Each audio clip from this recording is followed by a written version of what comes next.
In this lesson I want to briefly talk to you about eyes. As you can see, this particular character has low resolution eyes, but they're enough to define an eye fairly well for games. So the texture simply is looks like this. If you look close up to an actual photograph of an eye, you do have what appears to be a sort of yellowish and bluish spotting and veins, and of course the iris color and the pupil color.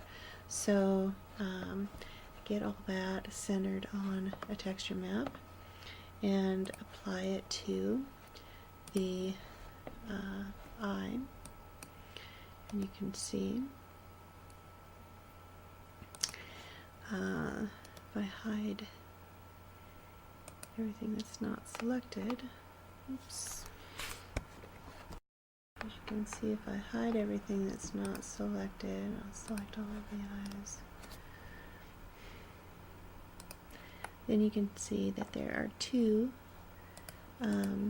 There's an outer eye which has a transparent, translucent map to it that also has all the specularity on it and glossiness, and then the under eye, which has the subsurface scattering materials on that for the white part of the eye, as well as the pupil color, and it's modeled differently, as you can see.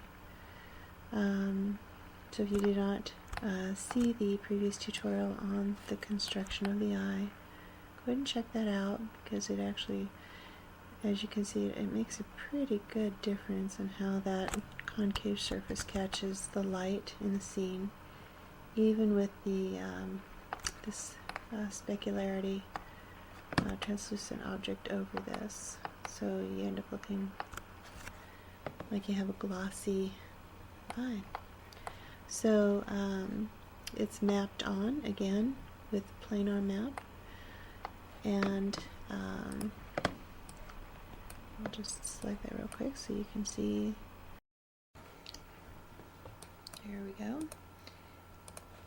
And so with the planar map, just maps it right onto it. And see some smearing on the side. You can, if you choose, go ahead and clean that up. But since it's not going to be seen for the most part, I don't usually bother with it that much. So there's your eyes. Alright, for the eyelashes, it's generally the same.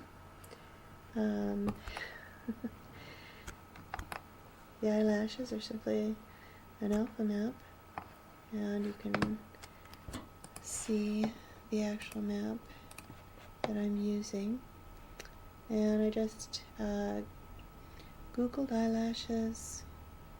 Tend to get some interesting shapes with false eyelashes, but you really need to look at photographs to see actual eyelashes.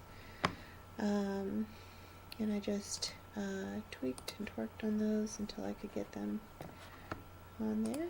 Alpha channel here, and save that as a 32-bit. Go ahead and apply that, as we've learned in the past how to do. And there you have it.